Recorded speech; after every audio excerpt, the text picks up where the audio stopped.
Bhatpara পুরসভায় chairman relief ফান্ডের টাকায় বেনিয়মের অভিযোগে এবার রাজ্য পুলিশের গোয়েন্দা সদর দপ্তর ভবানী ভবনে তলব করা হলো ব্যারাকপুরের প্রাক্তন সাংসদ তথা তৎকালীন পুরসভার চেয়ারম্যান অর্জুন সিংকে। গোয়েন্দা তলবের পরেই আজ জগদ্দলে নিজের বাসভবনের থেকে ভবানী ভবনের উদ্দেশ্যে রওনা দিলেন বিজেপি নেতা। প্রসঙ্গত একাধিক মামলার পরিপ্রেক্ষিতে অর্জুন সিং ও তার পুত্র ভাটপাড়ার বিধায়ক পবন সিংকে বারংবার পুলিশি নোটিশ পাঠানো হচ্ছে। তবে এ বিষয় সূত্রে জানা গেছে, ভাটপাড়া পুরসভার চেয়ারম্যান থাকাকালীন চেয়ারম্যান রিলিফ ফান্ডের টাকা ব্যক্তিগত কাজে লাগানো হয়েছে। এই অভিযোগ তুলে আজ ভবানী ভবনে ডাকা হয়েছে তাকে। সেই পরিপ্রেক্ষিতে আজ তদন্তকারীদের মুখোমুখি হতে যাওয়ার সময় প্রাক্তন সাংসদ অর্জুন সিং বলেন, রাজনৈতিক স্বার্থ চরিতার্থ করতে বারংবার আমাকে পুলিশ দিয়ে হেনস্থা করার চেষ্টা করা হচ্ছে। তিনি বলেন, চেয়ারম্যান রিফান্ডের টাকা থেকে অনেক সময় গরিব মানুষ সাহায্য পেয়েছেন। এমনকি মমতা বন্দ্যোপাধ্যায়ের সরকার যখন কর্মীদের বেতন দিতে পারতেন না, চেয়ারম্যান রিলিফ ফান্ড থেকে মাইনে দেওয়া হয়েছে। বারবার ভবানী ভবনে ডেকে গাড়ির তেল আমার সময় নষ্ট করা হচ্ছে। এবার সুপ্রিম কোর্টে যেতে হতে পারে।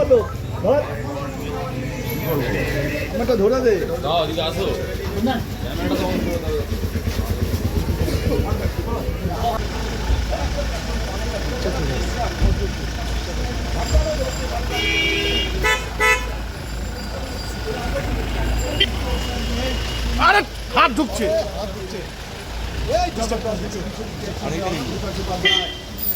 হওয়ার সম্ভাবনা বেশি আছে ওই ভবানী ভবনে। আমরা ওদেরকে বারবার বলছি কি ব্যারাকপুরে করুক, কিন্তু ওরা ভবানী ভবনে ডাকছে, অত তেল খরচ করে ওখানে যেতে হচ্ছে রোজ। তো যাই হোক, দেখা যায়, আজকে যাওয়ার একটা সম্ভাবনা আছে। 12:30টার সময় ডেকেছে। হ্যাঁ, কি জবাবদিহি করতে পারে আপনাদের? কিছুই করতে পারবে না। কি করবে? হারাসমেন্ট করবে, ডাকবে, ওখানে সময় নষ্ট করে আমাদের। কেসে তো কিছু নেই। চেয়ারম্যান রিলিফ ফান্ড কেন করেছিলাম? চেয়ারম্যান রিলিফ ফান্ডে এখনও আছে, এখনও চলছে। চেয়ারম্যান রিলিফ ফান্ড করে মানুষের সুযোগ সুবিধা করার। কখনো কখনো এমনও হয়েছে মমতা ব্যানার্জি সরকার পেমেন্ট দিতে পারছে না, সেখান থেকে পেমেন্টও করা হতো ওয়ার্কারদের। তো রিলিফ ফান্ডদের থেকে ক্যাজুয়ালদের urban development, urban employment committee, urban employment স্কিমের মাধ্যমে যখন টাকা দেরিতে আসতো তখন পেমেন্ট করা হতো। কখনো কখনো কী নাম, ওই বিধবা পেনশন, বৃদ্ধা পেনশন, ওখান থেকে ফান্ড দিয়ে পেমেন্ট করা হতো।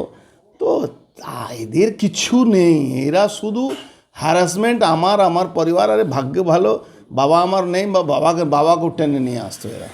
হাসপাতালের অভিযোগ যে ব্যক্তিগত কাজে টাকা লাগিয়েছেন চেয়ারম্যান রিলিফ ফান্ড। এই যে শাসক দল যে লোক বলছে না, এরা সব আমার টাকা দিয়ে রাজনীতি করেছে। মমতা ব্যানার্জি ও দলকে দাঁড় করাবার জন্য আমরাই টাকা খরচ করেছিলাম। ক্ষমতা আসার পরে না অনেক বড় বড় কথা বলে। এই যে পার্থভৌমিক যে বলছে না, এই পার্থভৌমিক বিড়ি খাওয়ার পয়সা থাকতো না, এখানে পড়ে থাকতো। আমার আশীর্বাদে ওখানে মিটিং হতো, নাহলে অঞ্জন দাশগুপ্ত মিটিং করতে দিত না এদেরকে।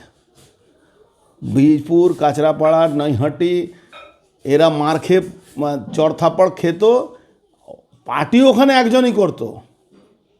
পার্টি যদি তৃণমূল করতো, কেউ অশোক চ্যাটার্জি করতো, লাজ জুতো খেত, কিন্তু পার্টিটা করতো। পার্থভৌমিক কবে পার্টি করেছে? পার্থভৌমিক তো 2011 সালে প্রোডাক্ট। তার আগে তো শুধু ওই কার থেকে কত টাকা ঝেড়ে 2 পয়সা রোজগার করতো, এই নিয়ে চলতো। এখন বড় বড় কথা বলার কি আছে? অর্জুন সিংয়ের ঠেকা পড়েছে। অর্জুন সিংয়ের 140 বছরের ফ্যামিলি এখানে বসবাস করে। আমরা প্যারালাল গভর্নমেন্টের মতন এখানে খরচ করি মানুষের পিছনে। ও কি আমাদেরকে বলবে? আছে কি কোনো প্রোটেকশন নিয়ে? ভালোই তো, আমারই সব ছিলুয়া, আমি পয়দা করেছিলাম, এবার আমার সঙ্গে লড়ছে। বারবার টার্গেট হচ্ছেন। কোনো টার্গেট ফেলে এদের ক্ষমতা আছে আমার টার্গেট করা। এখনও বলছি, পুলিশ প্রশাসন সরে যাক, 10 মিনিটের কোনো জায়গায় দাঁড়াতে পারবে না, না পাবলিকলি, না পার্সোনালি, না কোনো ব্যাপারে। 10 মিনিট এদের ক্ষমতা নিয়ে দাঁড়ানো। ছাড়ো তো, 6টা এমএলএ সরকার। আরে এসওপি ঠিক নেই, ইলেকশন কমিশন বিক্রি হয়ে যাচ্ছে, তাহলে এরা এমএলএ আছে, নাহলে এরা এমএলএ কতদিন থাকতে পারে? এমএলএ জিতে নাকি এরা? লুটের সাম্রাজ্য কায়েম করছে। এই শ্যামনগর স্টেশনে একটা পরোটা বিক্রি করে তার থেকে 25 পয়সা প্রত্যেক পরোটা দিতে হচ্ছে। এই এক্সাইড ব্যাটারিতে একটা কচুরি বিক্রি করে তাকে 25 পয়সা কচুরির দাম, প্রত্যেকটা কচুরিতে পয়সা দিতে হচ্ছে। নৈহাটিতে সেম অবস্থা চলেছে। ওই একটা কাউন্সিলর আছে, সে বালি তোলা শুরু করে দিয়েছে, আর এখানে পুলিশ কমিশনার বসে বসে ওখানে তামাশা দেখে। অত সস্তায় পুলিশ কমিশনার কোথাও পাওয়া যাবে না। শুধু ক্রিমিনালদের আর তৃণমূলের নেতাদেরকে সিকিউরিটি দিয়ে যাচ্ছে, আর কিছু কাজ নেই। সিআইডি তলবে তো আপনার রক্ষা ও আজ থেকে না, অনেক দিন ধরে আছে। এবার আমরা সুপ্রিম কোর্টে যাব, কেন এ রোজ রোজ এই সব কাজ ছেড়ে তেল পুড়িয়ে আমাকে যেতে হবে এদের মুখ দেখতে। মানে এর যারা আমাদের থেকে তদন্ত করে, তারা জীবনের তদন্ত কাকে বলে জানে? এরা তদন্ত কাকে বলে, কোন আইনে তদন্ত করতে হয়, কোন ম্যাটারে জিজ্ঞাসাবাদ করতে হয়, তারা কোনো আইডিয়া আছে? এরা রাজা বাহাদুরের কথা আমাদেরকে ডাকছে, কিন্তু তারাও, আমি তো কালকেও বলেছি, রিটায়ারমেন্ট অর্জুন আমাদের পলিটিক্যাল লোকের রিটায়ারমেন্ট হয় না। রিটায়ারমেন্ট কিন্তু সরকারি, যারা আজকে কারো আঙুল হিনানিতে মিথ্যা মামলা রোজ রোজ হ্যারাসমেন্ট করা, কিন্তু এরা সরকারি চাকরি করে, রিটায়ারমেন্ট এদের হবে, এটা কিন্তু মাথায় রাখতে হবে। সরকার চেঞ্জ হবেই, সূর্য যখন উদয় হয় সূর্য অস্ত হবেই।